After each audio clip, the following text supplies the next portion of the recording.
What is up? I'm Jared Welch. He's Aaron Alterman. This is a Blinkers Off. What's up, man? What's up, man? We got a big show. Got a really big show today. I'm excited for this one.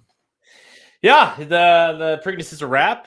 Congrats to you for having Rombauer. You're a owner of the horse, sort of. Congratulations to Rombauer winning the 146th running of the Preakness Stakes. We all saw that coming, right? It just pulled by the field like they were standing still.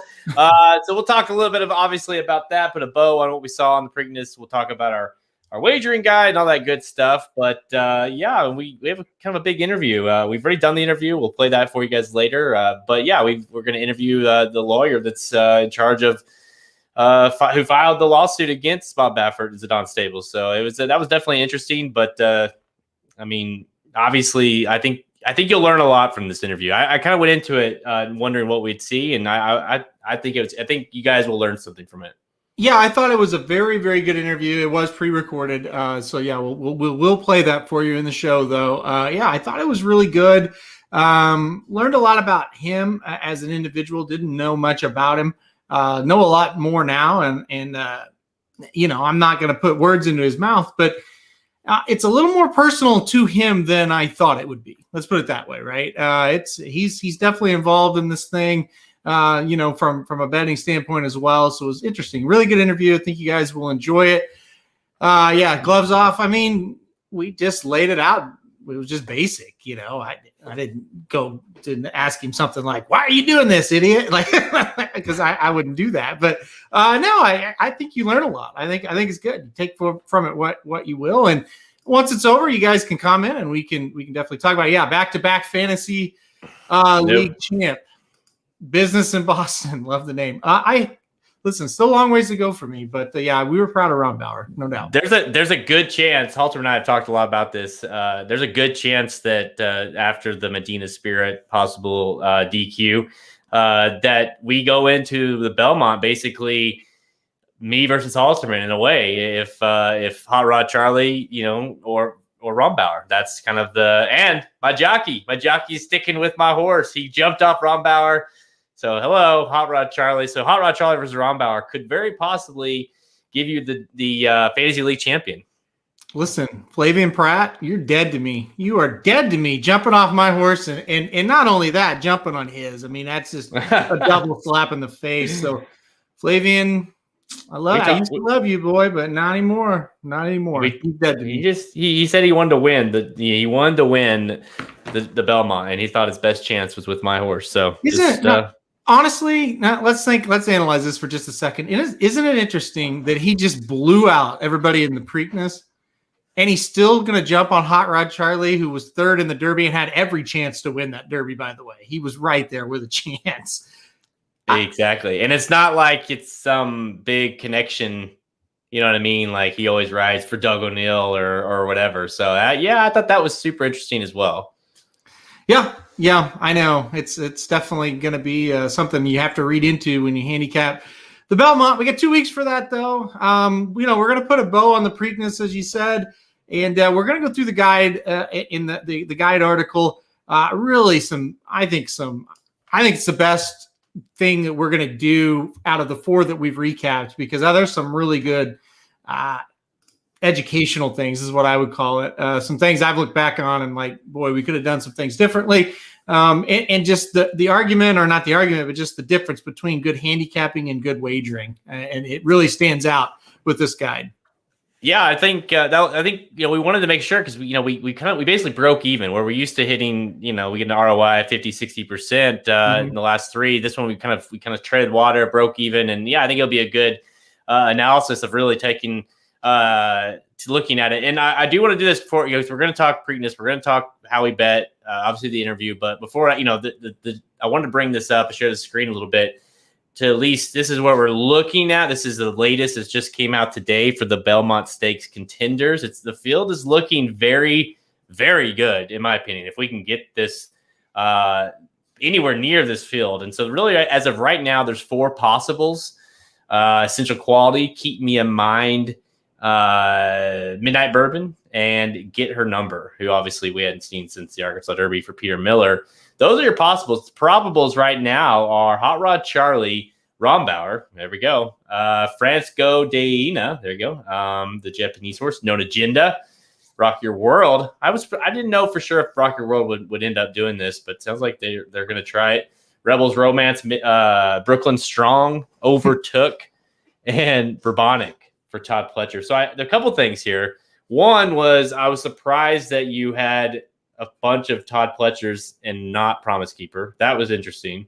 He wasn't even listed on the possibles or probables in the NYRA release today. But yeah, I mean, if Essential Quality decides to run here, it definitely seems like it's him, right? It goes through him.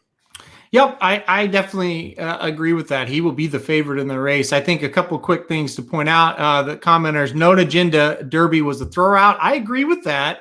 I also think Rock Your World is interesting too. That Derby, obviously a throwout for him. So those are two that could kind of come back and run big here. And this is interesting. No Mandaloon. Where is that horse? What are they doing with that horse? I definitely thought he would be amongst the probables as well. So that's some interesting things. And the last thing about the Belmont, and trust me, Rombauer has a long ways to go to win this race. He's far from a lock. But if he wins, we are looking at a horse that won the Preakness and the Belmont, and he skipped the Kentucky Derby, and he could have ran in it. So I was talking to Ryan a little bit earlier before we got on the air. He's like, has that ever happened? It has happened. He said, but way back in the day when the Derby really wasn't, quote unquote, that big of a deal, it happened. But modern era, he could not think of any time that's happened. I mean, can you imagine if this horse goes and to be honest, like it's before you said that, I would, Rombauer is just as good a shot as anybody to win this race. And it's like, so I would put his chances at likely or to run well anyways. And to think that it's possible he wins the Preakness in Belmont. Like you have to, if you're the owners of this thinking, why didn't we run in the Kentucky Derby when we could have ran in the Kentucky Derby? That's what his trainer kind of alluded to after the race. I thought it was really funny. I would urge anybody to go watch the Preakness press conference, and you can find it on YouTube. Just search Preakness press conference. It was a very awkward situation because Michael McCarthy was like, we got in a big fight, him and the owner, basically over trying to run in the Derby. Michael McCarthy wanted to, and he pretty much said, I think the exact same thing would have happened in the Derby that happened in the Preakness. So it was very, very funny. Now it's easy to say, obviously, and, sure. And you never know even if he does run that well in the Derby, how he's going to come back, obviously. So you never know, but it is one of those things that if he goes and wins the Belmont, you'll live with that forever on what possibly could have been, especially when you consider the fact and just that we've talked about it obviously countless times that not a single horse passed another horse down the stretch. Like no one was passing. So if there's ever a horse that wanted to go by, Rombauer certainly looked like he was a horse that wanted to go by. Yeah, as I look at this field, I mean, I'm really on the Known Agenda wagon a little bit too. He strikes me as a horse that will love this distance. And, Hot Rod Charlie, looking at this race, seems like a horse. I mean, Rock Your World, obviously, he'll want to go. If Hot Rod can get to the pace, or get to the lead, or get close to it, he'll be tough. Because I feel like that horse won't let he doesn't pass a lot of horses. He also doesn't let you pass him. So get in the lead and let him go. But obviously with Pratt, this dude's riding better than anybody right now. So if anybody can figure it out, it'll be him. But no, I mean, this is shaping up to be the best race of the three for sure, in terms of just depth, I think. Yeah, we also, Ryan and I talked about that. He's like, can you remember when you thought the Belmont was like the biggest and the best race of the three? You're like more excited for that one than the others. And he's absolutely right. I mean, it feels like this is the strongest field that we've seen yet. And it's going to be a large field. And oh, by the way, they got to go 1.5 miles, and you add that element into it. This is going to go a long ways in determining who is 3-year-old of the year at the end of the day. And a lot of times the Belmont, when the Triple Crown's not on the line, it's not really a determining factor for an Eclipse Award. But it's going to go a long ways here because if Essential Quality wins, he's cemented basically as that number one horse, and it's going to be tough to pass him. You can say the same thing for Rombauer. He wins 2 or 3 legs of the Triple Crown. Going to be tough to pass him. So A lot on the line. It's going to be a lot of fun and a great card coming up at Belmont too on that day. 9 stakes races. I believe 8 are grade 1s. I'm not 100% sure. I'm pretty sure that's right. So going to be a lot of fun. I hope they have a lot of alcohol stocked up there at Belmont because we're coming and it's going to be good. And we're coming hard because we are. It's going to be an insane day. There's Breeders' Cup Challenge races on top of that. So it's like we're jumping right into the switching gears from Triple Crown straight to the Breeders' Cup. And that'll be the focus after the Belmont. It's great to have this as a third leg again. It's great to have it at a 1.5 miles. It's going to be amazing to be there. All right, let's switch gears a little bit before we get into the Preakness. What's the best thing you saw today? Oh, I think you got to give a shout out to Jason Beam for getting the Tampa Bay announcing job. I mean, that's a really, really big time job in my opinion for Jason and for anybody, not just him. But I'm really happy for him. The guy has had some really highs in the game and had some lows in the game as well. I'll never forget he was a track announcer at Louisiana Downs. He got that job. And he was down there a couple of weeks. He had some personal issues. He had to leave. And I thought, oh boy, that's going to be tough for him to overcome. And, he's gotten some nice jobs in the last 4 or 5 years, but now being the regular caller at Tampa Bay, just congrats to Jason B. I mean, that's big time. When I saw that news, I immediately let you know. I was like, this guy, you're going to be pumped. Because he is a pretty good caller, and he's a good caller and he's a good guy, and that's sometimes that's hard to find in racing. So I'm happy for him. I went through I kept having, this is one of those where I kept having a new best thing I saw. And really the best thing had to be at the very final minutes before we came on here. And I'll give a shout out to our boy, Ricky Pasternak. Hey, I'm Ricky Pasternak. Ricky's Rockets, dude. He came in huge, had a huge day at Belmont Park. One of our great friends. Of course, if you guys remember him from, he was in the fantasy league last year. Bones, Aaron Mattingly, he was with Austin. Of course, Austin's still in the league, but one of my best friends still. I mean, grew up with him. He's, we've done our part. Got him addicted to horse racing. You're welcome. Mm-hmm. And he's always texting me bets and stuff. And during the interview we were doing earlier with Dan, he's like, I had $1 left in my account. Come on, Ricky's Rockets. Shows me his ticket. It's a pick 4. It's a single, 2, single. And he was single to the 4 in the last leg. I don't think he was like 12-1 or 15-1. I mean, it's a pretty big odds. 14-1, yeah. $1 ticket returns us. He made $73. He got 73-1 on that ticket. And I was like, dude, first of all, that's amazing.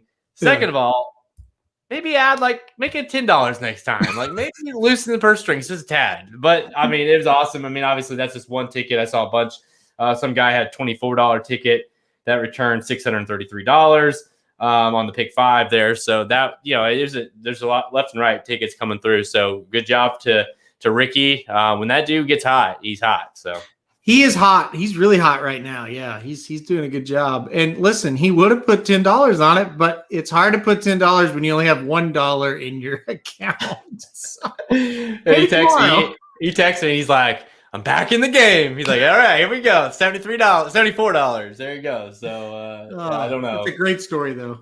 But congratulations, Bones, and congratulations to Ricky and everyone that got it in on that big Belmont card. All right, let's do it. Today's show, we're going to recap Saturday's 146th running of the $1 million Preakness Stakes, as well as look at how our betting and wagering strategies fared in the guide. We're also going to interview Dan Markoff, the lawyer who filed the first class action lawsuit against Bob Baffert and Zedan Stables. You want to stay tuned for that. Let's go. This is funny.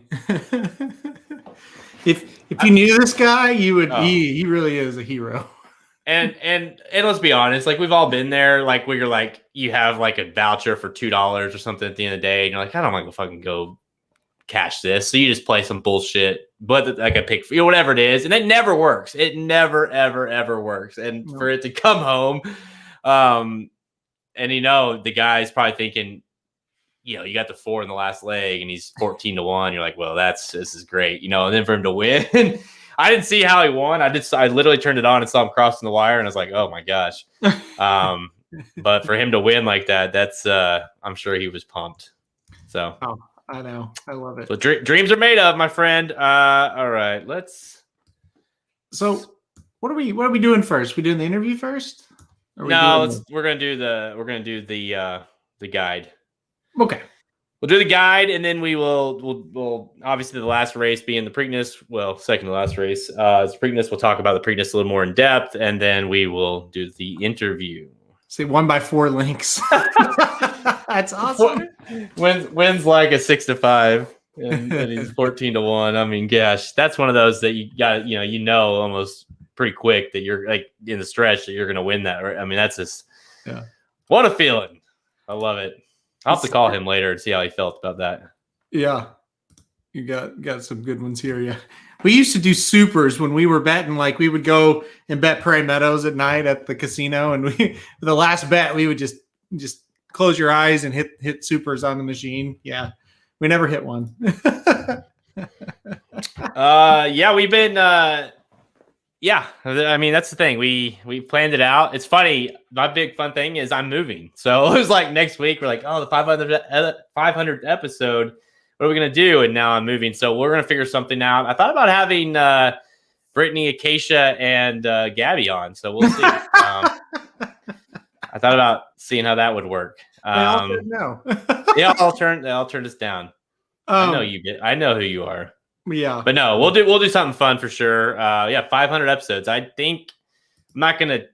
I know for a fact we were, if not the first, one of the first pods in horse racing that came along. But I definitely would say we're the longest running at 500 episodes. So I would think, yeah.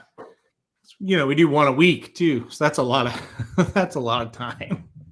Yeah, exactly. We kill you with repetition. We could do it more, but we just figured if we do it enough, 500 episodes. I mean, you got to like us, right? At 500, one is enough. One a week is enough.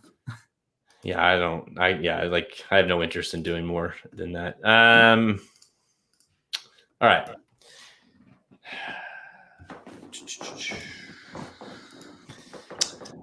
All right. 3, 2, 1. Saturday, the 2021 Preakness Stakes was ran. Of course, the card was amazing with 10 stakes races.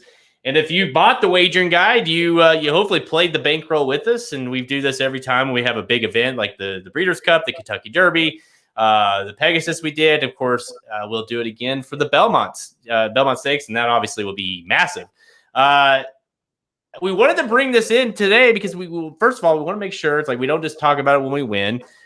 We ended up breaking right about even. I think we lost like $12 on the total there. So let's go through each of the stakes races that we covered and kind of go through it. I think it'd be a good opportunity to go explain kind of what our thoughts were, maybe what our regrets after looking at it, and where we could have changed some things. And I think it might help some people as far as making their bets, because obviously if you're following us and you're following the guide, which we hope you are, you'll want to learn this too, because not always we have a lot of people that will cash something. They don't play exactly like we used. And so maybe it'll help you cash some more tickets for the Belmont and moving forward. So let's kick things off with race 1, Mr. Barton.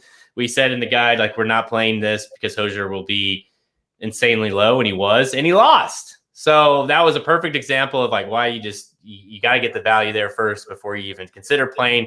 We passed. We went to kick it off with race 3, the Chick Lang Stakes, and Mighty Mischief for Steve Asmussen. We had a $50 win bet on him to kick things off, and man, that was a sweet ticket.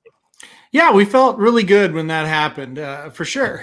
And if you remember, this race was Mighty Mischief and Jackson Traveler, and the Steve Asmussen horses, and Jackson was getting bet harder, and we definitely thought Mighty Mischief was the better of the two horses.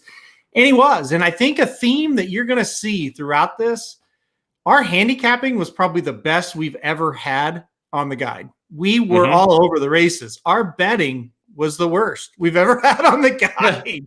and honestly, a lot of it was we just didn't have any luck. And one person's horses in particular killed us a lot. So we'll get into that. But for this one, it's all positive. I wouldn't have changed a thing. We did the right thing. And I think we had a $300 bankroll. and we invested $50 into this race. I thought it was the right amount. I mean, obviously you win and you go, oh, why didn't you invest more? But before the races, this was the perfect amount. So it was a really good start. Yeah, it was, you definitely, that's the thing. Like I looked back and I looked at my top fours and I was all over it. I was all over the entire day. My handicapping was spot on. And like you say, the betting was just, I mean, I don't necessarily think the picks aside or the structures were terribly awful. We just couldn't get runners when we needed runners. It was just, it was tough. Let's go to the next one. Cause obviously Mighty Mischief, by the way, Mighty Mischief looked awesome. And this horse, probably the goods. I'd say look for this horse in a big stakes race moving forward. Maybe not Matoli, but maybe like the next Matoli, so to speak, in that barn. Let's go to race 6, Gallery Stakes. This one we kind of got right in a sense. Like Mean Mary's gonna go to the lead. She will probably hold on. If she doesn't, we think Flighty Lady can run her down. And this was the start of kind of a rough. We played a big exacta box here. $40 total, $20 exacta box with Flighty Lady and Mean Mary. Mean Mary did her thing, but Flighty Lady, she might be still running. Well, this is the theme. Chad Brown horses absolutely crushed us in these fire. And if one of them fires, it's a profit and it's a very good ROI, and it's an ROI that we're used to seeing in this, but they didn't. And the funny thing about, well, not really funny, the frustrating thing about this one, it's like you said, Mean Mary's doing her job, right? She's out in front. It's like, okay, we have the winner. We just have to get Flighty Lady home. Flighty Lady seemed like was in a good spot in second, just tracking. So they're just going to run 1-2 all the way around the track. This will be great. All of a sudden, he gets her inside horses, and then she has to kind of re-rally. She's still inside, and then she has no run. So this was the start of just frustration from the Brown horses. I thought we were 1-2 to cash this bet up the backside. And literally one of these exotic bets that we talk about, just one, if it would have went our way, it's a nice profit on the day. So that's just sometimes the difference between winning and losing is just that one race that you think you had. This one, though, when they turned for home, you knew we were screwed. So it wasn't like a heartbreaking one, like one we'll talk about a little later, but it was just very frustrating. And the thing is, with Mean Mary, you had to speculate that she was going to be too low of a price to play a win on. And so, at that time, the exacta was the call. I think it was the right bet, Jared. I just think we didn't get the right second horse. Yeah, and I mean, honestly, I wouldn't have I wouldn't have gone with the second place horse, So to me, it was, I mean, if you're going to sit here and say, well, we need Chad Brown on the turf to run well on Saturday, I'd be like, okay. I mean, I like those odds, because even if they need to run second, like there was times, it wasn't like we needed him to win all day. We didn't. Frankly, the way we structured the tickets was dead on. I just couldn't even get him up for second or third, and we'll talk about one later, like where you got a strong favorite. You couldn't even get him to hit the board. And it just was like, it just seemed like that way one race after another. Let's go to race 8, the James W. Murphy Stakes. This one we got a little bit creative with the trifecta wheel. Chasm, Charles Chrome, TD Dance. We had those 3 with extra sexy Big Daddy, and then those 4 again in the third spot. Another one's like you, especially you like TD Dance on top. I included them. One did his part, and then you just couldn't get it home. Yeah, and we had the third place finisher, so we ran 1-3 in this trifecta. Here's a good question. Was the amount too much in this race?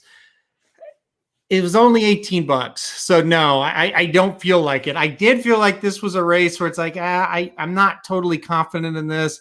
But we did keep it a little lower to the 18. My only regret here is I had TD Dance on top even when Outador was in the race. Outador was a big scratch out of the race, would have been a big favorite. I thought TD Dance was going to win regardless of him scratching or not. So could I have pushed a little bit for a win wager? Yeah, probably could have. And you probably would have given it to me because the next race we talked about, I gave one to you that worked out that we'll talk about. But at the same time, 4-5 on TD Dance was probably a little too short for a win wager. So it's just another one of those things. I don't really regret what we did here. No, and to answer that question, it's like, well, the reason why, like, because to me, I just not going to play a 50-cent try ever unless it's the Kentucky Derby for the most part, because it just doesn't make, and I guess the Breeders' Cup, but it doesn't make a lot of sense because you got to have that $1 base. Because you look at this try, even with TD Dance, we got Charles Chrome in the third spot. Arzak was like 6-1 almost. The try paid $56, for $1, and so even if we get this home, it's not like it pays a ton, and it's even lower, obviously, if you play 50 cents. So you kind of have to, when you make these tickets, you have to assume, okay, it's like, okay, well, what happens if TD Dance, we get it, it's rather chalky, and you want to at least be able to make some money, and that's why you increase that base a little bit for me, because even if it gets home, because it didn't seem, I liked Chasm a lot of the price. That horse ran a weird race, I thought, and tracked and went, never got the lead, and then just faded. So that was the frustrating part for that horse. Yep.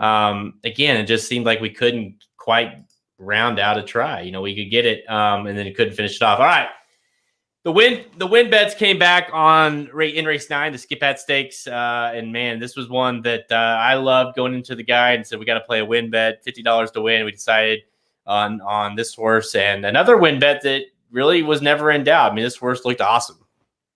Oh, absolutely. I mean, this was a great call on your part. And when this one wins, you're like, we're in great shape now. We literally just have to cash one more ticket and it's profit. And when this horse won, I had a really good feeling about the rest of the card, because it's like, okay, we've done 4 races. Our 2 win wagers were spot on. That we never really had to sweat out either one of them. They were pretty easy wins.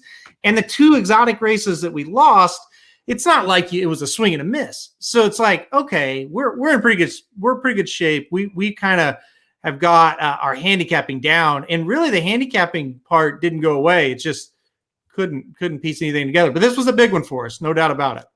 Yeah, and someone says, it must be hard to make your picks before you know the odds. It is tricky, and that's part of the guide. That's one of the balances we have to do with this guide, because obviously me especially, like if I'm just playing, like we haven't published a guide or something, it's like I might make my final decision like when they're like getting close to the gate. You know what I mean? Yeah. And so it makes it tricky whenever we have to publish a guide, because obviously you want to give people enough time. You don't want to post it on Saturday morning. You need time. And a lot of people like to make their bets either the day before or even sometimes. So it's tricky when you kind of have to make a decision early on. But this one, to be honest, was one that I was never in doubt. In our overall strategy in this, assuming that you have some horses that you can bet to win that you're pretty confident in, you do kind of look at those odds and you say, okay, if as long as we can get these 2 or 3 key horses home, we're going to make some money. And that's kind of like when we were finished, I was like, all right, we got to get the 3 win bets home and we're going to make money.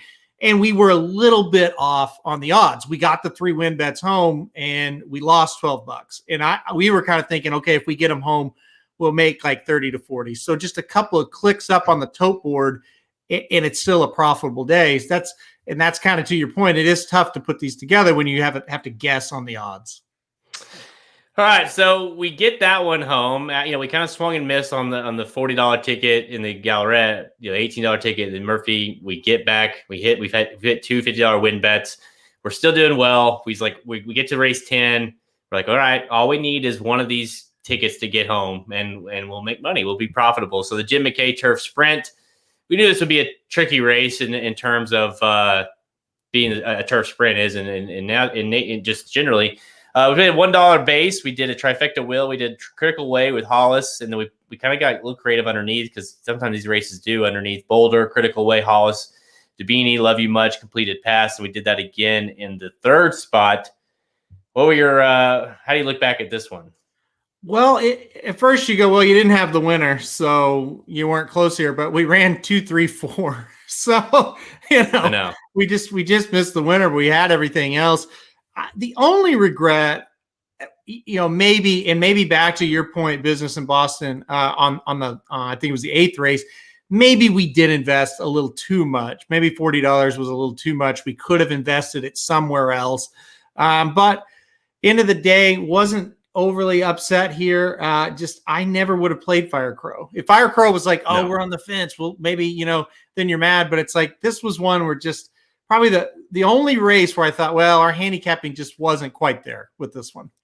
Yeah, and it's one of those too that you're like, because I tweeted out, I was like, I wouldn't have bet Fire Crow with your money. You know what I mean? Like, I just didn't see that. And so it's frustrating because you feel like that horse shouldn't even hit the board, and you hit the try in that case. So that was one of those, he freaks, and you're like, well, we didn't have that. We weren't close. And I don't think a lot of people were. Another thing too is we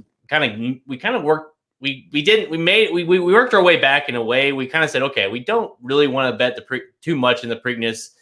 We just didn't have a good feel for it in a couple different ways, whether it be we didn't know if we could make a lot of money, how we're going to play this. We don't love, the Bafferts, we don't love, Midnight Bourbon necessarily. It's just, and his odds are going to be too low. And so we weren't really sold on it. So we kind of went thinner in the big race. And that's kind of why we have a $40 ticket here, basically. We kind of wanted to get around a $300 budget, and so we're like, well, that race makes sense because those turf sprints. And so we were all over it. We just couldn't get that winner home. All right, let's go. Let's see. Let's get a few comments. For some reason, we might have to give me Chad Brown horse different. Yeah, I'm French. Yeah. I mean, that was tough. Not sure I would have had him on top though. I do think Fire Crow. I just couldn't get there. The only tell, I guess it's easy to say tell now, was, and even Halter and I talked about this. We're like, man, Rosario's on the horse. Mm-hmm. Like that seems weird because it's like this horse has been doing everything and now he's here and turf sprint. So it seemed weird that you got Rosario, but obviously we know why, I guess now. All right, race 11, the Maryland Sprint Stakes. This one was another one. We spent a minimal amount, $18. We had Locky, Strike Power, Special Reserve, Locky, Strike Power, Special Reserve, Locky, Strike Power, Special, or Breezy Gus, Special Reserve, and Lebda. That was how we played this trifecta wheel. Well, and again, you're like, I mean, for me, I like Special Reserve, and I was like, hey, I mean, I felt good about it, but just again, couldn't get, where the hell was Locky? This one hurt because you're watching it and all you see is the 8 and the 5.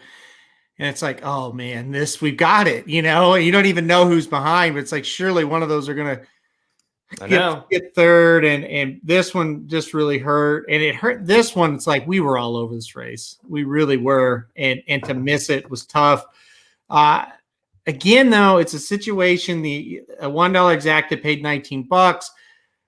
It wasn't a situation where like we had the 8-5 in first and second. Like we added the 1. We weren't 100% confident in the 8 and 5, so you couldn't play like a big exacta here. This is very frustrating. This one's not quite as frustrating as the 12th race, but it was definitely like, wow, I can't believe that just happened. I can't believe we missed it because we were all over it. We handicapped that way too well to not get paid there. Well, you look at, I mean, the dollar try paid $222. And so, we have the 8, we have the 5, and, Frosted Grace was 16-1. Well, I mean, shit, we had, obviously he didn't run super well, but we had like Lebda, which was 19-1, or we had, which he never got a chance after the break, but Breezy Gust, was pulled up. But I mean, that was a horse so we had opportunity to get that home, and $200 for $18, that would have been a huge score. And so I felt like we kind of structured it the right way. Again, you just couldn't get all the runners to run. Yep. It's frustrating. All right, let's go to the Dinner Party Stakes. This was race 12. Again, dude, we had an exacta wheel here. $10 exacta wheel, some like a hot brown Kermata, some like a hot brown Kermata Sacred Life. So basically what we thought here is we made a decision. I like some like a hot brown on top. And I believe did you have Sacred Life on top? Yeah. Or Kermata? Okay, you had Sacred Life. What we made the decision from a value perspective, it made more sense to play the other Chad Brown in the top spot, play Sacred Life, who does like to finish, get second, play him underneath. It was Something like Hot Brown. I mean, he did what I thought he would do. He went gate to wire. He looked awesome. And you couldn't even get a Chad Brown horse on the turf to run. Like, it was just so frustrating that he did, something like a Hot Brown, he did the hard part. Like, that him winning was like, yeah, I think he could steal this thing, but I don't know. He did the hard part. Sacred Life finishes 4th, and Cremata's awful. I mean, he finished last. So this was really frustrating. Another one of those that felt like we were all over it, couldn't get it done. This was the one that pissed me off the most. Reason being, you turn for home, and the top horse in your exacta is home. And it's like, we got it. And then you scan back, and it's like, we may not have it because Sacred Life is moving so well. He may actually get up and win. But there was no doubt in my mind the horse was going to get second. And then all of a sudden, it's like, you just stop. I mean, it was a horrible effort from him down the stretch. I was so pissed off by the time they hit the wire. Like, this was the one where it's like, that's just bullshit. Like, we should have hit that. Why did that horse not have anything, to finish with? And like I said, it's getting the favorite Chad Brown on the turf home. Come on. Well, and honestly, like, to your point, I went from, oh shit, we had Cremata on top. We didn't use Sacred Life. I honestly thought Sacred Life was going to win. He's going to pass Something Like a Hot Brown. We're screwed because we were going to have it. We had the wrong Chad Brown on top with Something Like a Hot Brown in second. It's like, oh, we're fucked. And then it went from that to please get up for second. And he just spun. I mean, just wheel spun completely. And yeah, that was another one that, like, again, didn't need him to win. Just needed him to get up for second, and he couldn't even get third. But I mean, he was awful. You can see the pattern. Like, we were all over the races. We just we didn't make the right bets and didn't get bad racing luck. We got some of that as well. I mean, we were there. Now, the next race we're going to talk about, the Preakness, we weren't really there, but all these undercard races, I felt good about every one of them. Well, you think about it, this is such a frustrating stretch here because, like, you get TD Dance. That was your top pick. I had Chubb. Well, we used them, but that was my top pick, Chubb Wagon. Of course, like I say, the turf sprint was with Firecrow, wouldn't have gotten there. I get Special Reserve. That was my top pick. I get Something Like a Hot Brown. That was my top pick. And then I get the top pick in the final race. So it's like you felt like I got on this hot streak, and you just couldn't make it. You still had nothing to show for it, so to speak, other than the win bet we had on Chubb Wagon. So. Let's get to the main event, obviously, the Preakness Stakes, race 13. Again, like I mentioned earlier, we just kind of we was like, you know what? We don't have a good feel for what's going to happen. It definitely seems like it'd be, we loved Midnight Bourbon in terms of keying in first, second, third. Felt like he was automatically going to hit the board. Medina Spirit felt like he was going to hit the board. So you're like, yeah, you get those two home, and it's tough to make money here. And we used Concertina, we used Crowded Trade. That was kind of our price. That's the frustrating part here. We just did a 3, 4, 5, 10 trifecta box, $24 for $1. This Crowded Trade was kind of the last one in. And you probably could have, because you and I both were on, we were on Sirius XM before the race, and we were going through the field, and I got Ron Bauer, and we went rolling back and forth, and I was like, yeah, this horse keeps growing on me. Like, I definitely think he could hit the board. Like, I think he could finish third, fourth. It's one of those things, like, you could have very easily put in Ron Bauer and not used Crowded Trade there. So that's, to me, I was very frustrated with that because, again, I feel like we handicapped it pretty well. And just, that's how you get Ron Bauer home and don't think he's going to win. You know what I mean? Because if you use Ron Bauer to try box, you have it. Like, once again, Chad Brown absolutely killed us. Yep. There you go. There's no, Crowded Trade and Ron Bauer are pretty much right there. And hindsight is always 2020. Like, Samich came on and he's like, oh, that was an easy one to get to. No, it was not. Nobody knows more about Ron Bauer than me. I followed him all year because I have him in my fantasy league. He was not very good.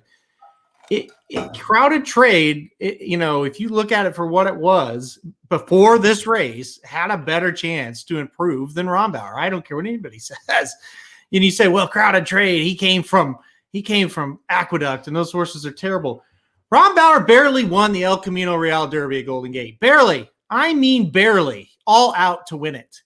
Rombauer was beaten 6 lengths by Essential Quality and Highly Motivated. He was barely in the picture the whole race in the Bluegrass. Nothing said Rombauer could run like that. Crowded Trade, you look and go, well, he was really close to winning, the Gotham. He didn't run great in the Wood, but at least he was third and he was wide and he's trained by Chad Brown and he's been pointing him towards this race. That was another argument. It's like, well, Rombauer was pointed towards this race. So was Crowded Trade, Yeah. And it's just one of those things. The brown horses absolutely killed us, and he killed us here. And as far as Rombauer, listen, that performance was fantastic. There's not a 3-year-old that's in training right now that's going to beat him if he runs that race, not even Essential Quality. Like, that was fantastic. I'm watching Midnight Bourbon, who I had to win, and they on the turn, I look, and it's like he's going to put away Medina Spirit. You could tell. Midnight Bourbon was going to outfinish Medina Spirit. It was going to happen. Yep. Presses him on the rail. I thought, oh, that is just a really, really good job by Irad. He took it to him. He's going to beat him. And on the turn, I looked, and I was like, oh, Rombauer's in third. He'll never make a move. You scan back, and it's like Midnight Bourbon has the race. It's over. You turn for home. He takes the lead, and you do that one more look back. If you have that horse ahead, you look back, and you're like, no, Rombauer's going to just fly right by him. In a second, once you spotted Rombauer, no matter when it was, you knew it was over. You knew if you know anything about watching a race, because he was traveling like two lengths to one. I mean, it was unbelievable.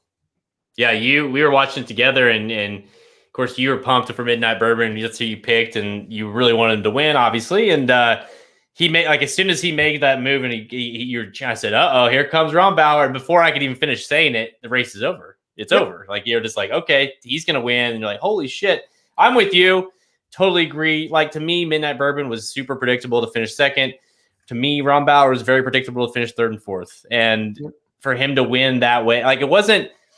And like we said on the show afterwards, and also on XM afterwards, it's like, if he gets up and wins by a nostril, and catches Midnight Bourbon, or Midnight Bourbon gets tired, and here comes Rombauer, he nails him at the wire just by a nostril.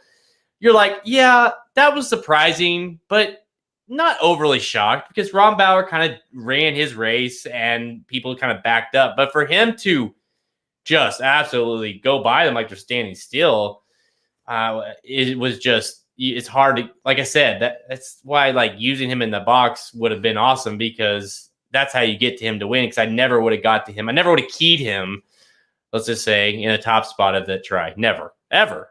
So, this is super frustrating. Such a true statement. Worst down the track. And we've all had it where we have that horse that's in the lead. And, again, mentally, when you get that horse and he's in front and he's put away the other speed, or he or she, and then you look back, we all do it. We look back, okay, who's coming? It's the greatest feeling ever when nobody is. And it is the worst feeling ever when you know that you see one and it's like, well, that horse will have to fall down or we're going to lose. And it was immediately like that. Too bad, it wasn't Crowded Trade for us, but good for my fantasy league, I guess. So, the horses hadn't even gotten back to, ran back, and Halton was already had his hands up. I'm going to win the fantasy league 2 years in a row. I was like, get the hell out of here, please. No, Pratt, I agree, Vinny. Yeah. Pratt rode it was a picture perfect ride. You watch him, and we even made him comment live watching it. I said, you were like, oh, look at Rombauer make a little early move there, and Pratt got him in position. And even afterwards, McCarthy was like, he was a little closer than I thought he would be, and that's all Pratt, guys. That is Pratt. He did it with. We talked about this. You and I did. He did it with Country House in the Kentucky Derby. He got that horse in position earlier, and I guess you could say he got it in position early. But then the horse still had his normal late kick that he likes to have. He's just closer. Like, it was a brilliant ride to get the horse in a position to win, and that's what he did. I would love to ask Pratt how he does that. Not get him closer. That makes sense. But usually when you have a closer or a horse that likes to come from behind, when you put them in the race early, they don't have that kick. But that's twice now.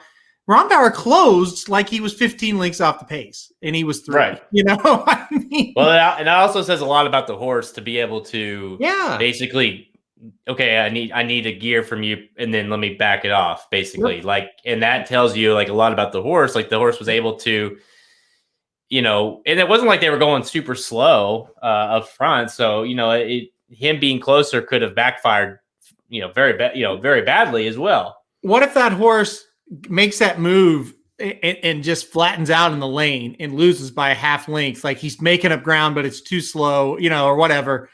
What are we saying then? You're saying, why did he have him so close? The pace was so hot. You just come for a little bit further out of it, and you would have won. Yep. Somehow it works with Pratt and these big, like, I don't know how he does it. Like that's the magic man there. I don't know, but it was a fantastic ride. And we talked about it.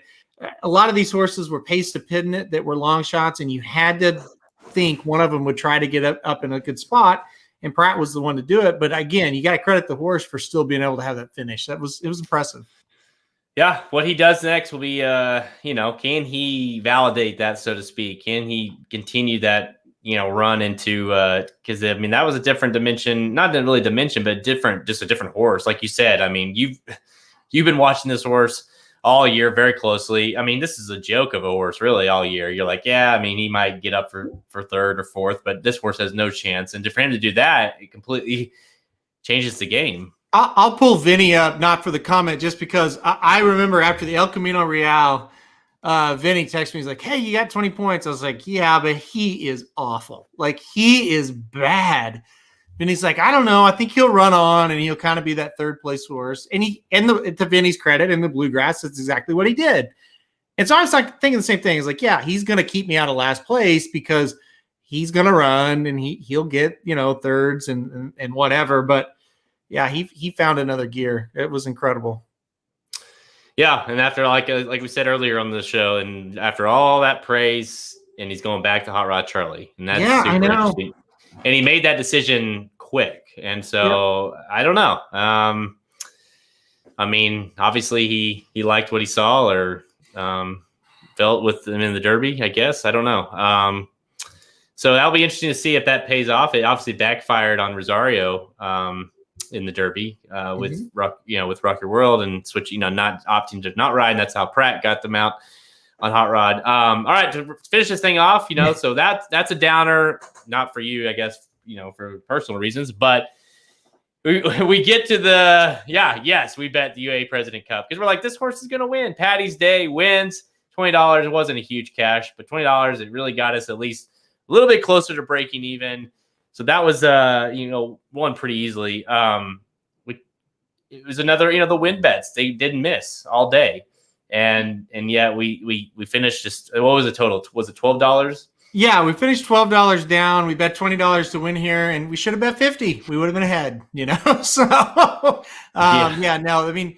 honestly, it's like you asked me, it's like, should we include this? It's like, yeah, because Paddy's Day is going to win, and it's free money, Like, yeah, do you really know? I was like, yeah, I watched Paddy's Day. I watched Paddy's Day at Sam Houston. I watched him win this race last year. I know about these horses. I watched them at Lone Star and Sam Houston in Delaware. So, yes, put that race on there. So, yeah, and that's the beauty of it. It's like, well, this is like, these horses are so awfully slow, but he's the fastest of the bunch, and so you might as well. It's like you say, it's free money. Just don't fall down. And so, it was one of those, like Vinny said, like it wasn't a bad day at all. It was frustrating day because we were one cash away from this being another profitable guide in the bets, and we just weren't there. Looking back, I don't have a lot of regrets as far as how we structured them. My regret, which is hindsight, because I had the same regret in the Derby, is I wish I would have used Ron Bauer instead of Crowded Trade. But again, that's easy to say now. I could see how we would have gotten there. That's not hard for me to get there, but I just would have, because I kind of felt like Crowded Trade could win, and I didn't necessarily think Ron Bauer could win. Also, can we talk about real quickly how god-awful Concert Tour was? The only horse that he beat was Ram, and Ram definitely shouldn't have been in the race. He was awful. But Concert Tour was just phenomenally bad. And me picking him, which I'm sorry, I could give credit. You give me credit for Chubwag, you got to give me, you put me down a little bit for this horse. Yeah. Because I told you, and like we were watching it together, and then before they got to the first turn, I was like, well, this isn't good, because you could just tell like he wasn't moving real well. He wasn't getting to the lead. He was wide. It was just like, well, this horse is going to have to be like dramatically good to win this race. And you could tell, I mean, the turn he was done, and you're like, oh, okay. So Constantur was just god awful. I don't think we'll see this horse for a little bit of time. Yeah, it was so horrible. Like that was just a terrible performance. And you know, you talk about wish we would have used Rombauer. If you don't use Crowded Trade and you use Rombauer, it's a difference between losing $12 and making 180. So this shows you that's kind of the whole theme of what we did. One little thing goes differently, and you get that profit. So Concert Tour was just really bad. I didn't know what, like, I'm not shocked that he finished 9th, and I wouldn't have been shocked if he won. Like, I just didn't know what to make of him one way or another. And that was the big problem with him. You were afraid not to use him, but at the same time, it's like he was really bad in Arkansas. And if he's that bad again, he will finish towards the back. Yep. Yeah, we'll be back for the Belmont doing the same thing. Obviously, obviously got to think, I'm more excited though. Like I love, these races are fine, but give me grade ones all day long. Yeah. And so we'll be all over. It'd be like a Breeders' Cup card. And, you're going to have days like this. I feel like you just follow, just follow us. And it might be as simple as, hey, they used Crowded Trade. I hate that horse. I'm going to use Rombauer. And maybe you cash. And I hope you did. Tell us on some of these and use your own opinion in others. Like, I think that's what's so great about this portion of the guide. Like final thoughts and what you want people to kind of leave with on this. Yeah, well, I was just going to say, we've done this. We did this for the Breeders' Cup in 2020, obviously, the Pegasus, the Kentucky Derby, and the Preakness in 2021. So we've done it 4 times. And if you did all 4, you're ahead $656 for 41.2% ROI. And so even with that $12 loss last Saturday, still a 41.2% ROI. So I'm still happy with it. I mean, obviously, we never want to have a day where that article doesn't make money. I don't think we have to state that. That goes without saying, right? But overall, still doing well. I think we'll bounce back with a good Belmont, day. We usually do well on that day, and let's just keep it going. We have a ton of fun with these. We definitely get way into it and way nervous because there's a lot of people that are out there playing these. So hopefully we can keep them going. Hopefully keep the ROI going positive. And the beautiful thing about it is, and I love it, because part of the reason why we are so invested in how these do is because we are literally betting these with our real own money. And so it's not like, hey, this is how we're going to play it. Like, no, we're betting these with you. So and it's even better when you're at like, well, obviously we're at the track most of the time we do these, we're there. So we're living with it. The guide is free flowing, how we're doing. It's amazing. Yeah, and that's the thing. We give you a lot of data in the guides, but then, for the Breeders' Cup, we're sitting around and it's like, let's give them exactly what we're going to bet, because that's kind of what most people probably want to know anyway. So this is our bets. This is what we're doing, for better or for worse. We're playing right along there with you. So we try to make it fun, and hopefully you guys are having a good time with it. And obviously, it's more fun when you win. But again, lost $12. I wasn't crying over it, that's for sure. And we got a lot more, to go. We got Belmont coming up. I'm sure we'll do it for the Travers. Big days like the Breeders' Cup, obviously. So we got more fun to have. Oh yeah, yep. See, go to website racingdudes.com. Go to the premium section on the main menu, and you can, of course, if you're a subscriber, you get any guide we have available. You get those for free. This is the time to have a subscription because we are pumping out guides left and right. And of course, we're right around the corner. We'll be going to Saratoga, and again, lots of big stakes action coming up. More guides to come. We'll be back for the Belmont, so stay tuned. Here you go. All right. You need to do that, Jared. Oh yeah, I'll be all over that. Yeah, I don't think Jared's watched a race from Louisiana Downs in, well, let's see, when did we go? Was that like 5 years ago? Well, yeah, whenever the hell we were there last. I liked it too. I thought it was cool, but it's a shithole, man. Yeah. I mean, it's really not. It's like, it's kind of a cool shithole. Like they haven't updated it since they built it, I feel like, but it definitely feels like it. It's I don't know. It was an odd track, and there's like we're there like on a what were we on there like a Tuesday or something, and we're like one of like 10 people there. It's like a ghost town, is how like you go in. It's like, damn, this is a big grandstand. They could put like 50,000 people, and like you get in there and it's like there's 6 people here. So it was fun. I mean, any racetrack's fun to me, but I would have to do that one by myself probably. So we'll be at Saratoga probably a few times. We'll be at Del Mar a few times. Obviously we'll be at Del Mar for the Breeders' Cup. Thoughts on Charlotte's missing that mile? Well, he wasn't going to run anyways. Sounds like because he's suspended. Bob Baffert couldn't have entered him. But no surprise. Like I wouldn't be surprised if we start seeing a lot of his horses taking breaks. So we'll see. It's interesting. He's been working out a lot. But yeah, Saratoga, the Vinny, that's gonna be. I mean, for you especially being, a native of Saratoga, like to have not even like. Obviously, being there would be fantastic, but being out and about and, restaurants and dinner and having, fans there and people talking about having that back is just going to be amazing for sure. Yeah, for sure. Advice on betting smaller tracks.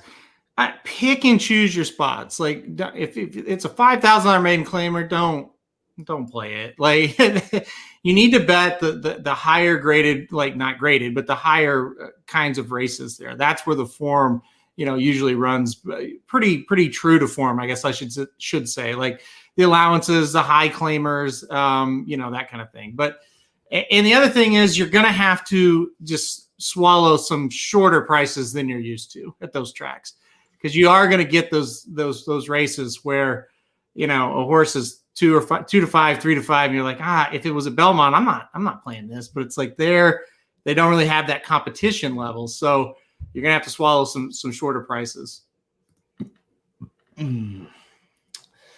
Jack Sisterson is looking for grooms and walkers. Are you guys applying? We won't, but Magic might. Or you don't want me around a horse. I like to pet him. That's the end of it. Would you ever ride a horse, a racehorse? Not a racehorse, no way. I've made that decision as well. I was talking to somebody like, "Have you ever ridden one?" I was like, "Hell no, I've never ridden one." Nope. Like I have no interest in riding. I would ride a donkey or like just a normal horse, but thoroughbreds, I've been wet around those way. They don't scare me like being next to them, and like you kind of have to show them that you're in charge. That doesn't bother me. Yeah. Jumping on one, nope, not gonna happen. I would die. That's a really good advice if you're around a thoroughbred. Not most horses, you don't have to act like this, but a thoroughbred, you do kind of have to let them know, because they think they are the boss, and you can't be like, you can't act afraid of them, even if you are a little bit. You just got to grab that halter and stop banging that head. Stop trying to bite, you little bastard. When they try to bite, you're like, no, fuck, you'd stop. And you hit them, not hit them, but like you grab them like that. Like, no, you're not doing that shit. Yeah. Yeah, and we learned that from just being around, guys, that work with them day in and day out. They don't treat them like little babies. So that is good advice. But no, I'm never getting on one. Are you crazy? Oh shit! Do you know what this means? I don't. The water park. The water park. No. Please give us some context. Unless you're talking about Tinder, then maybe I get it. But my Tinder girls they're well trained. Okay, so don't worry about that. Water park. They can pet the horse too. You never know. All right, so we're gonna jump into. So your boy here, me, failed to hit record on the interview for the first. Yeah, no kid. When your kid drowning your phone. Yeah, everyone knows the story except for me, I guess. Yeah. No. Hey, by the way, that phone still works. So I don't know how it worked out, but my kids would totally. They would. I don't think that's being around my house would not be a good idea. No. First of all, I guarantee you one of my kids would get hurt. No doubt about it. Plus, every horse my son thinks is Justify. So every horse is Justify to him. So he would be let down when it's some shitty horse that is awful. You know what we ought to do? We ought to take him to Kelly's barn and find the chestnut with a white blaze and just tell him it's Justify. Or just take him to meet Justify one day. You do that. Well, I think it'd be funnier to tell him it's Justify. Little Iowa bred at Kelly's barn.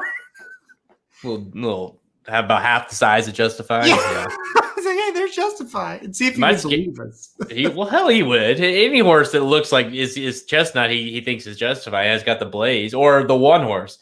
For some reason, the one is always stuck out to him as Justify. So the one is one Justify? No, it's not Justify. All right. So yeah, we're gonna jump into this. Again, like I caught it right. I forgot to hit record, and it's like you're only gonna miss me introducing him and basically the first 2 seconds of him talking.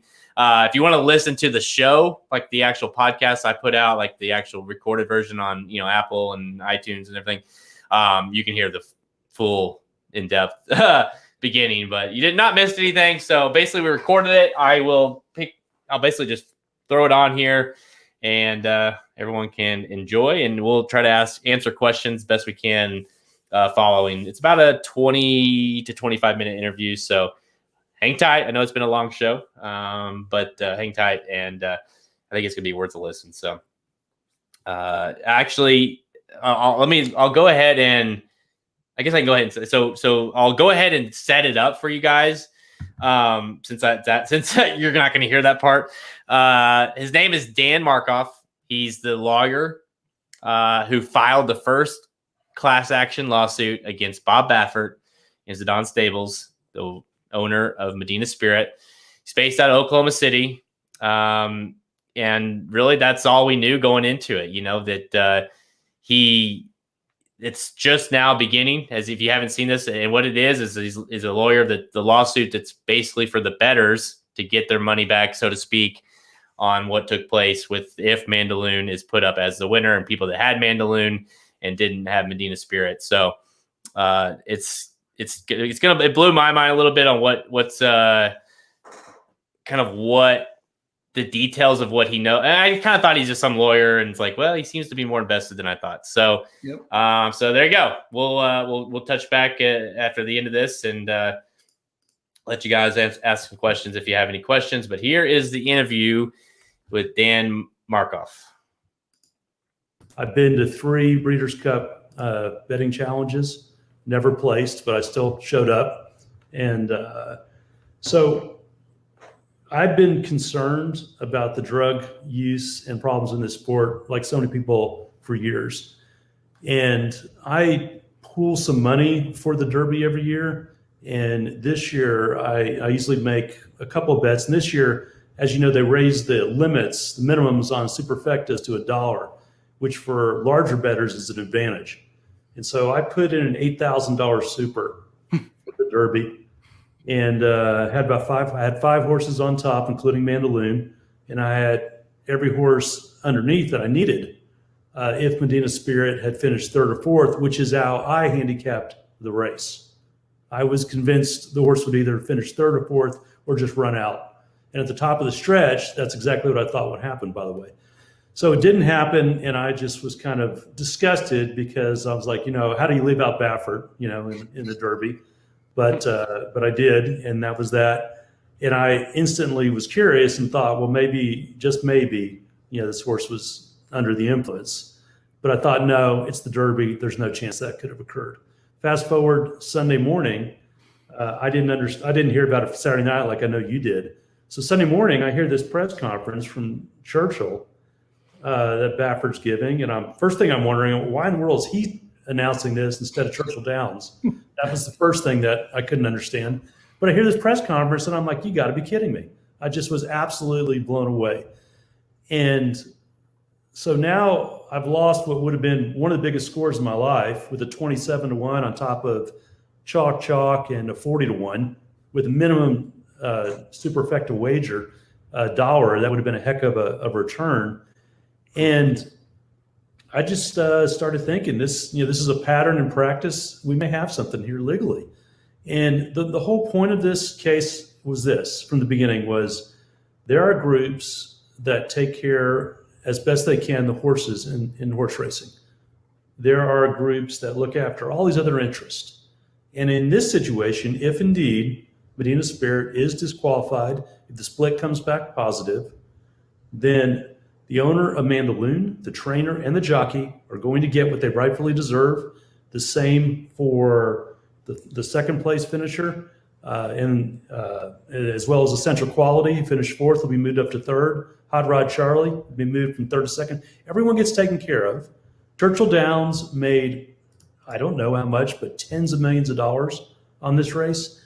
Everyone is taken care of except for the bettor. And the bettor is just screwed.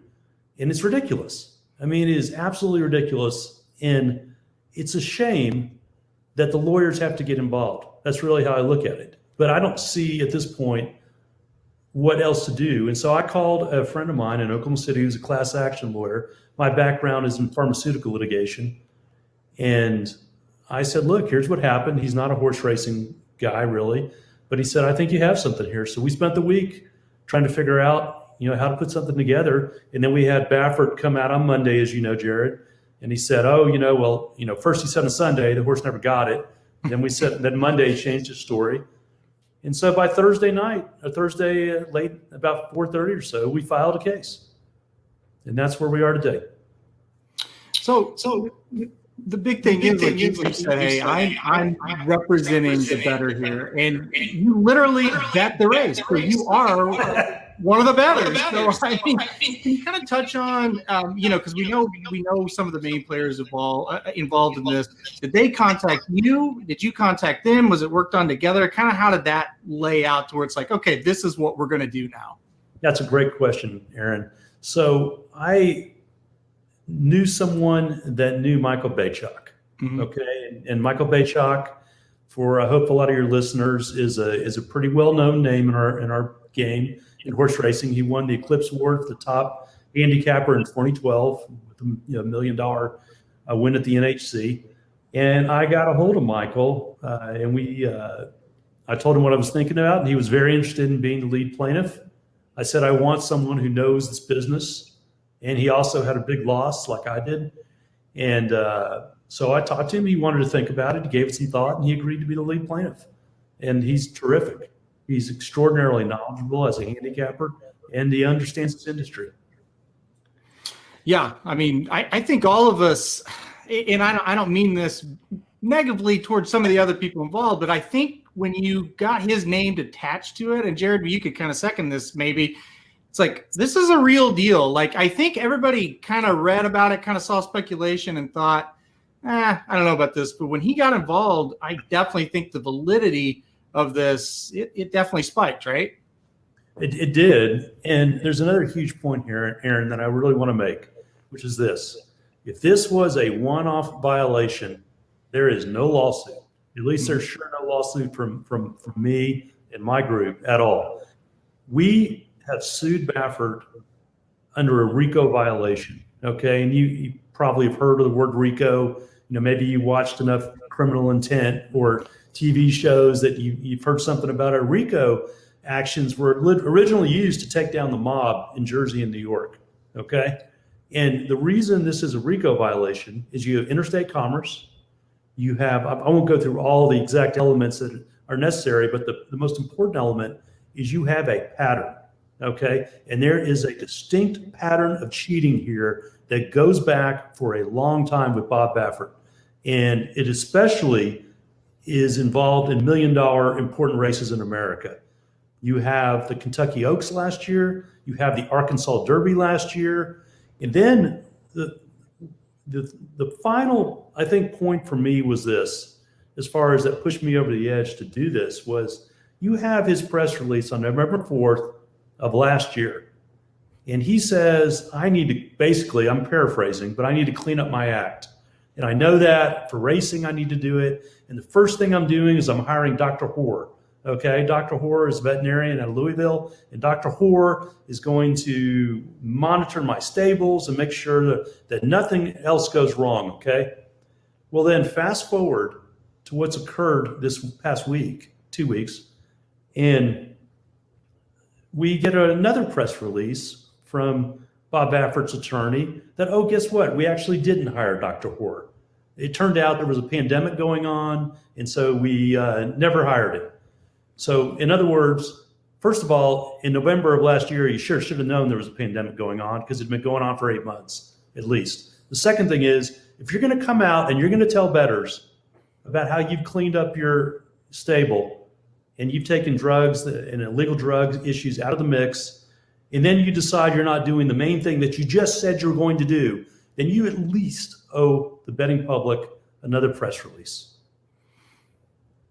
So I do want to. So okay, I guess I'll wait to ask the what's next question. But basically, we are still waiting at this point, and it's crazy, right? We're still waiting on that split sample.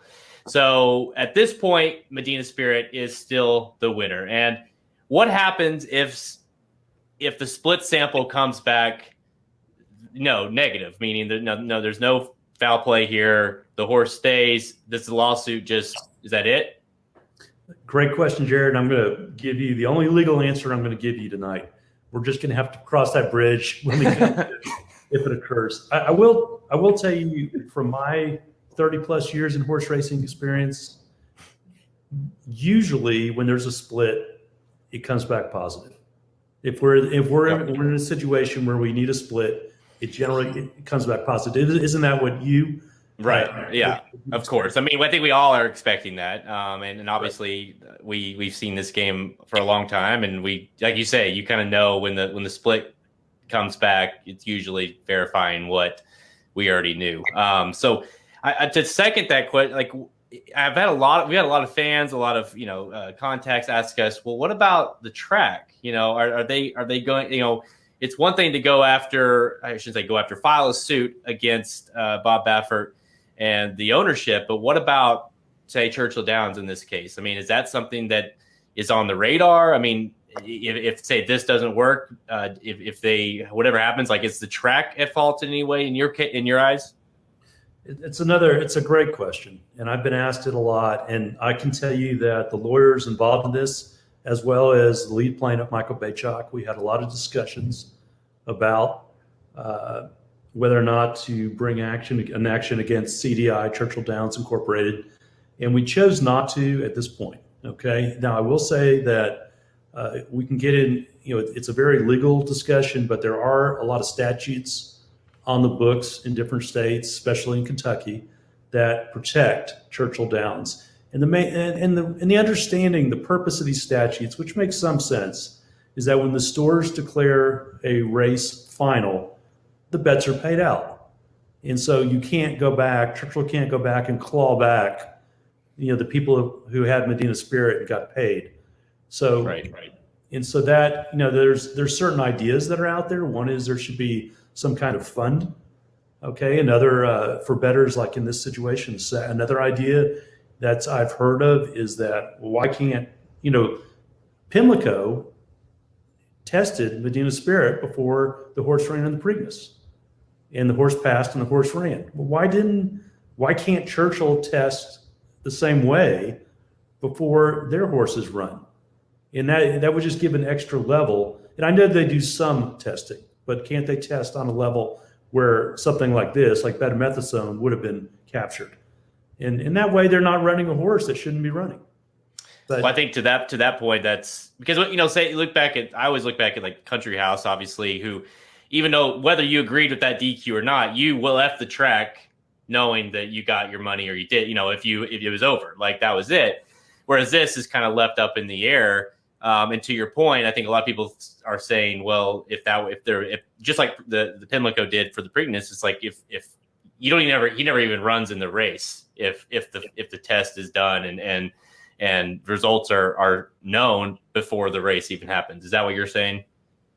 Right. I mean, yeah. There's something very, very messed up with the testing in this sport that we all love. I mean, the idea that we're still sitting around waiting for this split to come back is crazy. Mm-hmm. I mean, it's just crazy.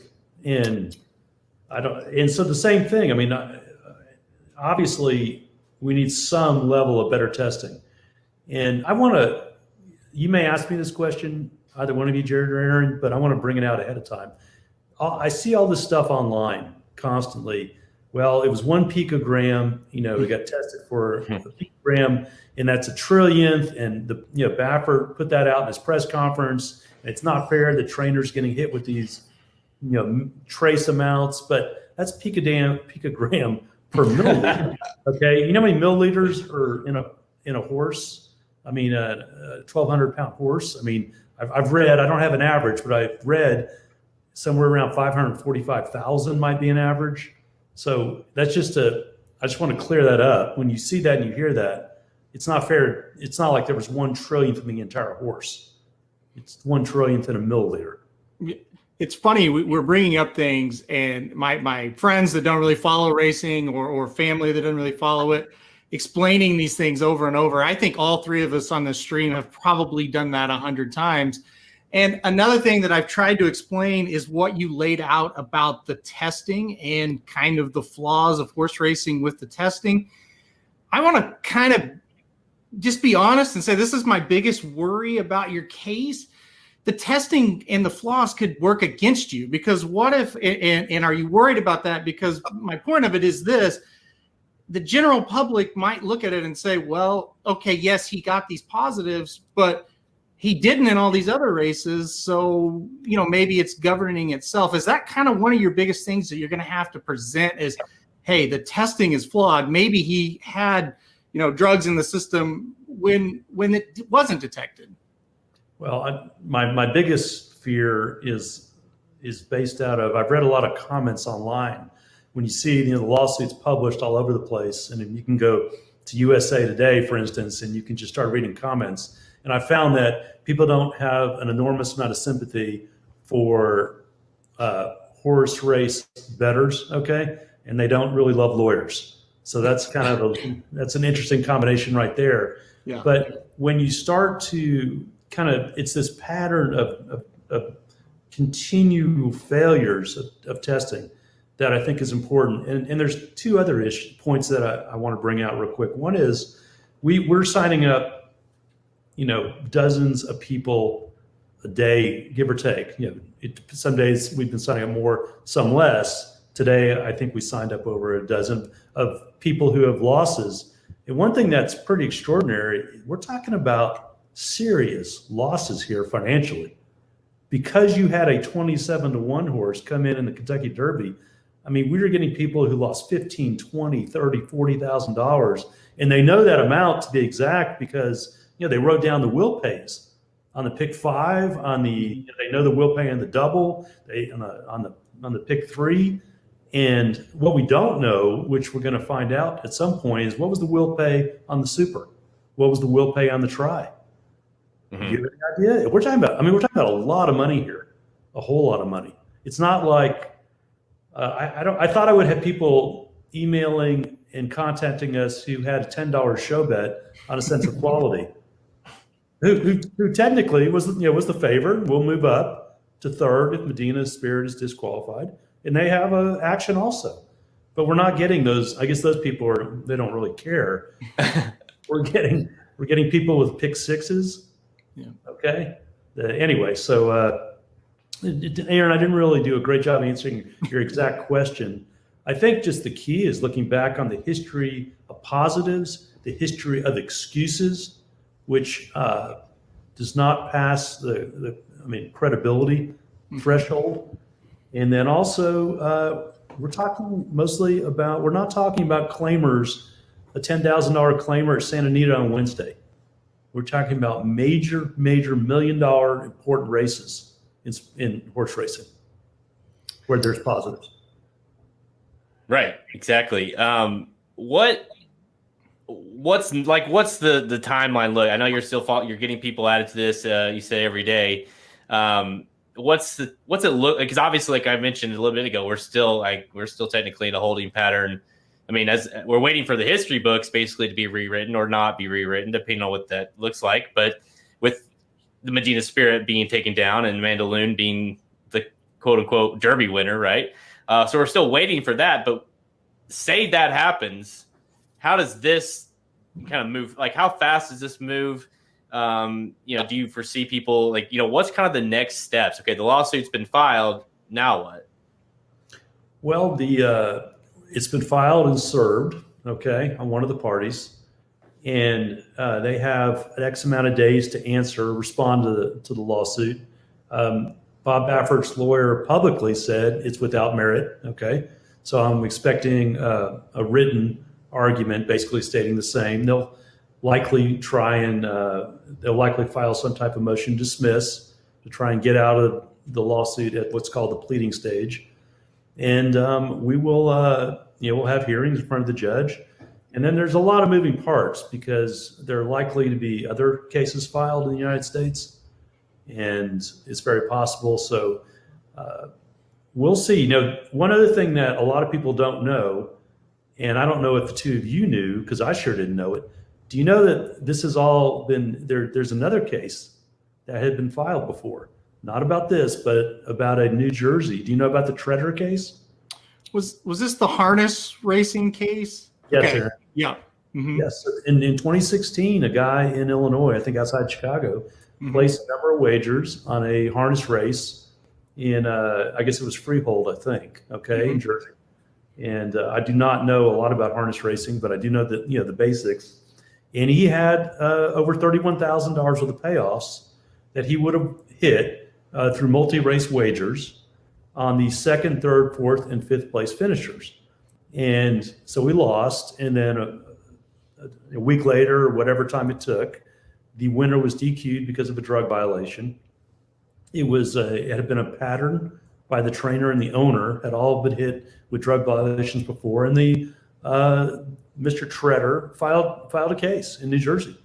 And it went through the system over a number of years, but it actually settled. It settled for $20,000. And so it didn't set a lot of precedent because there weren't legal jargon. There weren't motions for summary judgment that were filed and won, but there was a case filed and it did resolve. Okay. So the idea that people are saying you have no chance, you have no chance, you have no chance, I would say I disagree. It's gotta feel good to kind of have that out there, right? Like, hey, this guy was successful. Now, in his case, and I don't know it maybe as well as you do, but did he file it against the owner and trainer, or did he file against the track? I mean, do you know? Sure, Aaron. He filed it just again. He did exactly what we've done. So the exact same thing. Yeah. That's very. So did that kind of play into the role, or kind of your mindset of, hey, let's copy that a little bit, and that kind of played into the decision of let's do it with Baffert and the ownership? I think somewhat, and I think the other thing that played into the strategy that we used in part is, in my career, I've always tried to sue as few parties as possible. I don't like to overplead, as we call it, and I always want to sue who I think is the most culpable. And I think here, if I had to choose, you didn't ask me, but I'm going to volunteer it. If I had to choose between Bob Baffert and Churchill Downs, I'm going to go with Bob Baffert being the most culpable party in creating this mess. Well, and that's a good segue into my next question, is because I think obviously the goal here is you hope it resolves positive for you in terms of a settlement or a judgment, but is there some sort of satisfaction, for whether it be for you or your clients or people that are involved, that say, you know what, like, whether I get my money back or not, I'm sick of it. I kind of want to put my foot down, and this is how I do it. Completely. Absolutely, Jared. Absolutely. I mean, no one has cared at all about the bettors. And it's not just in this one little area. There's a lot of areas in horse racing where the bettor is really shuffled down the side. And the truth of the whole matter is that without us, without the bettor, there is no horse racing. Unless you have integrity and you have people participating and they believe it's a fair and honest game, there is no horse racing, because none of it, there's no purses, there's nothing. And it's time that, no one even thought, did anyone even, it's not final, but can you ever remember a situation where a track even sent out a press release apologizing to the bettors when they took down a horse in a drug violation? and said, "Wow, we're sorry about this, and we're sorry." Of course not. I mean, Aaron's laughing. For those who can't see it, he's laughing because, right, the idea of it is even funny. Yeah. No, it is. And I think the key point with horse racing, let's just take baseball, for example. There's a play at the plate and it doesn't go your way as a bettor.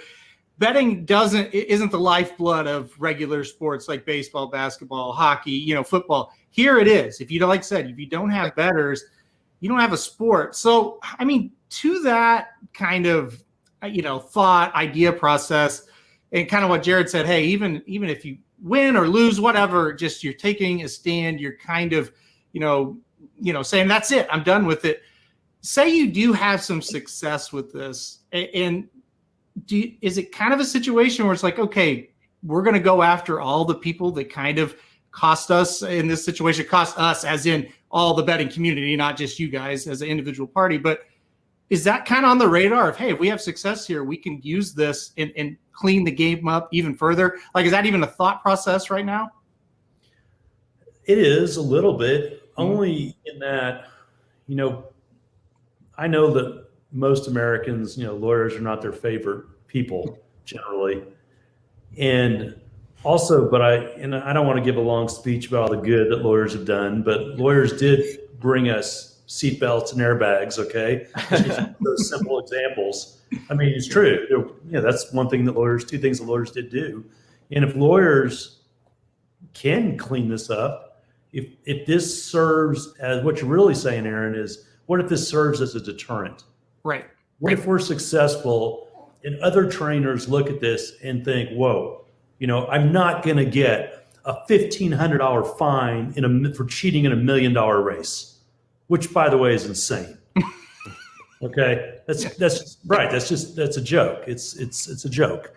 And so maybe if they say, well, I might get my $1,500 fine, but I also may end up in court litigating this for 2 years, and that's the last place that a trainer would want to be. And I don't want to. We're trying to help this game and save it, not break it. Right. Right. Well, I just think that, and then not to cut you off, but I think ultimately, no matter how you feel about the lawsuit in general, we all love this game. I mean, as bettors, even though it's you're win or lose, I mean, Halterman and I a lot of times will just like to watch a race to watch it, because we love it that much. And obviously, if you win money, that's great. But I think you don't want to see the game go downhill based off of things like this.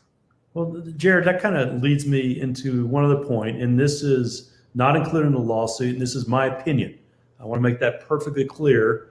I'm just making an opinion, which is I was a bit astounded, and I think it's noteworthy to look that on Kentucky Derby Day, Bob Baffert entered 3 horses that placed first in all 3 races that they were entered: Gamine, De Jure, and then Medina Spirit. Fast forward 2 weeks, all this occurs. He entered 5 horses over the weekend at Pimlico and Preakness weekend, including 2 favorites, one that lost in the Beautiful Gift, in the Black-Eyed Susan lost by 21 lengths, I think. Okay. And my point is simply that I think it's something that is interesting. Okay. And I think it's something I'd like to explore by looking at, through a lawsuit. Keep in mind, we can look at vet records. Okay. We can discover things that the general public hasn't seen that might give us some answers. Well, I think that's. What would you? Okay, let's wrap this up. Obviously, if anybody that wants detailed analysis of this class action lawsuit, I'll have a link to the PDF on the website with this podcast. So if you want to really go through and look at it, you can. But Dan, what kind of final thoughts? What would you people listening? What do you want to kind of put out there or let them know, or anything to kind of to wrap this up as far as the case goes? One last comment, and then I'll answer your question, is that I think Medina Spirit ran exactly in the Preakness as I handicapped the horse to run in the Derby.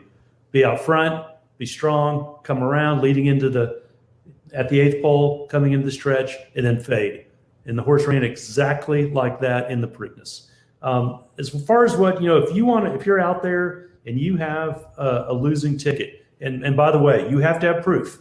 You need either a ticket from a racetrack, a paper ticket, a photograph of a paper ticket, or any kind of digital record from an AWD, from a wagering, internet wagering site.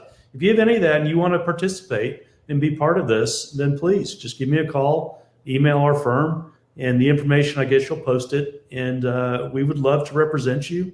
And I think you're doing, if you're a fan and you're a bettor, I think we can pull together and we can all try and make a difference. And I think it's possible. I really do. I believe that I think we have a valid case, and I think we're going to find that a judge, and we have a very fair judge that we pulled in the case in California. And I think it's going to be a fascinating lawsuit, and I am looking forward to it very much. Well, yeah, exactly. I think you saw exactly what I was going to say. It's another layer to obviously what the big overall picture as far as if the horse is going to get DQ or not. It's a fascinating kind of 1A to the actual event of what happened in the Kentucky Derby. So obviously, we'll stay tuned, and everyone listening, I think will want to stay tuned, and we'll try to keep everyone updated. Dan, thank you so much for joining us, and good luck with everything. Thank you for having me. Take care, guys.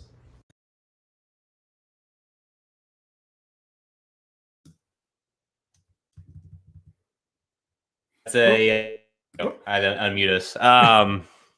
There you go. There is the interview with the lawyer, Dan Markoff, who is in charge of the lawsuit against Bob Baffert, as well as Zedan Stables. That, it went better than I expect. We were very clear, like, listen, we're not getting into like opinions and what we think of Baffert and this and that. It's like, I just want the facts. I think it opened my eyes in terms of what the lawsuit, like, I had no idea he was a very experienced bettor, and I didn't know he had money on the race himself. I think that's the thing I learned that I take away, and it's like, okay, I understand what's happening now. It's like, you hear from the outside, it's like, okay, these guys from Twitter, Michael Bachok being the leader and definitely a very respectable individual, in the game. And you think, well, have they just randomly gotten this lawyer and like, what's going on? But, you hear the interview and it's like, no, this guy's got skin in the game. This guy is one of us in a sense that he's a gambler and he's pissed off. And it very much came across that way. So yeah, I'm glad we did the interview. I gained a lot of knowledge about where he's coming from. Kind of laid out why they're doing what they're doing. So with Vinny, yeah, I'm kind of with you there, buddy. I think the thing is that I think more than anything, and I know like a lawyer and Bachok and those guys, like they want to win, obviously, but more than anything, to me, it feels like, and I kind of brought it up on the interview. It's like, it's kind of more to me about we've had enough, and this is how we're going to show it. Like, we're going to put a lawsuit to you, like not to someone, like, no, to the actual man that you think is, you know what I mean? Like, and to me, whether it win, lose, draw, whatever settles, it's like, no, we've had enough. And to me, that's from a betting standpoint and the bettor standpoint. It's like, no, like we're done with this. And if no one else is going to take kind of a role, and again, credit goes to Churchill and Naira for at least making those first decisions here of suspending him. But it's like, no, we're gonna make sure we have a say in this too. Yeah, absolutely. And I thought he was honest when he was just like, yeah, obviously we want to win, but they're going after the guy, and I think it's admirable. Listen, I'll be completely honest. I don't know if they're going to win this thing or not. I don't know how it's going to hold up, how it's going to come out. I wouldn't call them long shots, but I wouldn't call them favorites either. But it's a step, and it's almost like, hey, even if we just strike some fear into not only Baffert but other guys out there that we all know are not on the up and up, it's a win for these guys. And I think that came across loud and clear with this interview, that we're trying to shake shit up and we're sick of it and we love the sport. And, I'm a believer, if you're doing it for the right reasons, and I think they are, then, win or lose, at the end of the day, they can feel, satisfied that they're at least trying to do something. Right. Yeah, exactly. And I think, especially even if you're just someone that wants, maybe, if it's just a small ticket or a big ticket, or like, I can't remember if it's essential quality showing or whatever, like even whatever it is, like just want a part of it to be like, no, I'm done. I'm done with this. I don't even care if I get my money back. It's more about the principle of it. The principle. I think that's the best way to say it. So, yeah. And nobody's more angry than an angry bettor, right? I mean, we've seen that firsthand over the years. And you sit there and, like he kind of said, hey, how I handicapped Medina Spirit and how the horse ran in the Preakness, that's what I handicapped. And that's what he should have done in the Derby. Very matter of fact about it. And when you look at things, and you look back at things, and we're not, I like to think we have a kind of a more level head than some, but sometimes we don't, and we get pissed, and you see it on the live shows. It just makes you super pissed off. And this is a group of people, with Dan kind of being the headliner here, that they're just pissed off, and you really get that feeling. And anybody that's been involved in any sort of anything, it doesn't have to be a lawsuit, it could be anything dealing with lawyers, knows it's expensive, and you hope that people say, well, it's only Bob Baffert. Well, no, hopefully this sets a precedent for anyone moving, even if it's a wash. I mean, someone's got to pay for this, right? The representation on the other end. So it's like, if you're another trainer and you know that this is possible, like this can happen to me, and for terms of a lawsuit, even if it's not successful, you're like, that's a lot of, I've got to pay more for a lawyer than I have to pay a fine. To a track or whatever, and so hopefully it at least sets up some sort of like fear a little bit in people, in trainers, to not make these same mistakes. So I will say this: I was never against this. I think it's great. I think they're just trying to shake shit up, and I like that. I think anybody that listens to this show knows that I wouldn't have never been against this. But at the same time, the other point of it was, I don't know. I don't know how legit this is. I don't really know how serious this is.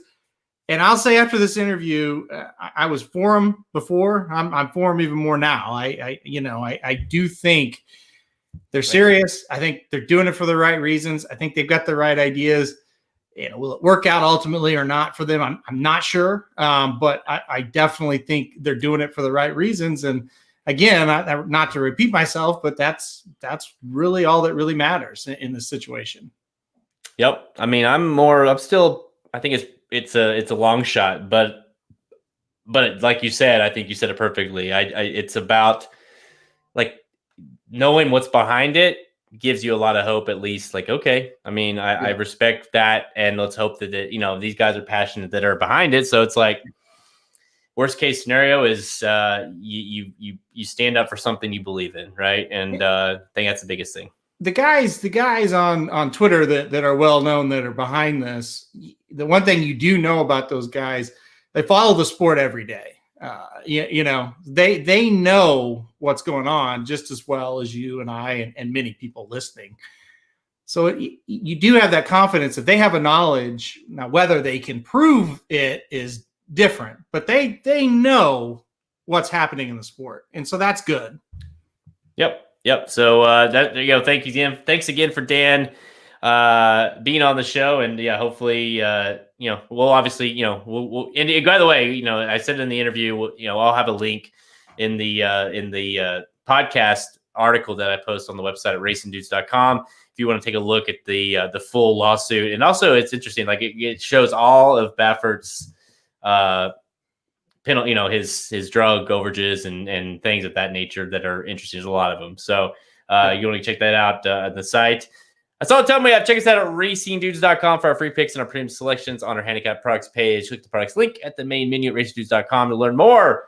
Remember, we're just a few weeks out from the Belmont. So, of course, our Belmont Stakes wagering guide will be available soon for pre-sale. So be on the lookout for that. If you're an active subscriber to any of our premium picks, you'll get that for free. So you want to go subscribe right now and get that so that when the guide pops up, you'll have it in your dashboard waiting for you. Go check us out on Twitter at racingdudes, Instagram, and Facebook. If you want our opinions on what's going on with all this, you definitely want to follow us on those. You listen to us on SoundCloud, iTunes, Google Play Music, Stitcher, website, racingdudes.com. Go check out the Magic Mike Show. They did the late pick 4, I believe, at Belmont for this weekend. So if you want to get to some actual handicapping, go check out the Magic Mike Show. This has been a long show, but I'm glad we did it. I'm glad the interview, everyone, because if you guys are like us, we had questions, and really there's a lot of, do we do it? Do we not do it? Because it's just, you don't want to, get on one side or the other too much. And I thought it was informative. I thought it was extremely informative, and hopefully it helps everyone at least understand what's happening. So, to your point, just real quick, but believe it or not, there are people on Baffert's side, and at the end of the day, our job is handicapping, giving out good picks. So that's kind of why we're like, we told him we'd love to have him on. I mean, we wanted to, but it's like we're not gonna use it to pile on Baffert. Personally, we're just going to. Please present us the facts. We'll stay neutral. And I thought it did a good job of that. He presented the facts, and you can make your opinion one way or the other.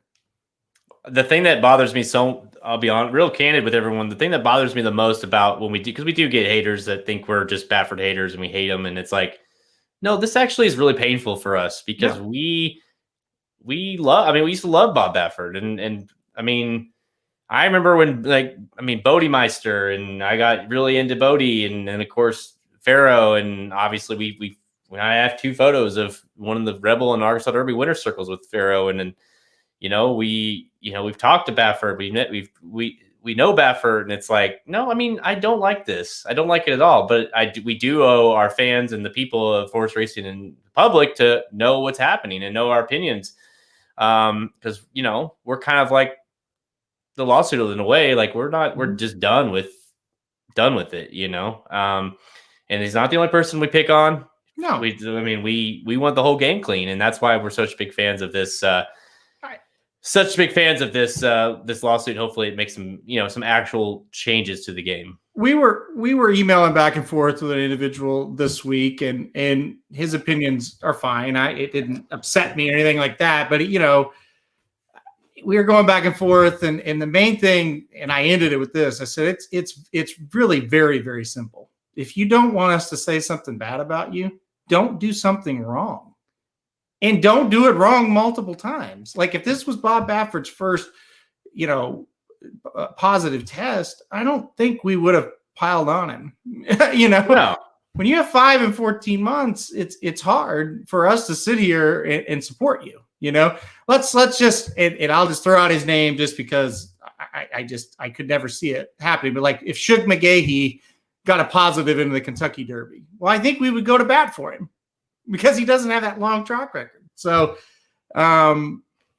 it's just one of those things. And we do it to tell people, hey, this isn't right. And we need to have change. And that's all it is. It's not picking on somebody. It's not. Well, it's our not just our fans, we love it. It's like our livelihood. And the last thing we want to do is some dude ruining that. And what discourages people getting into the game more than a bunch of cheating scandals. And so it's just like it's just not fun. And obviously we want to change it. We want the sport to grow. And how do you do that? You gotta get rid of this behavior, and you gotta be punished for it. And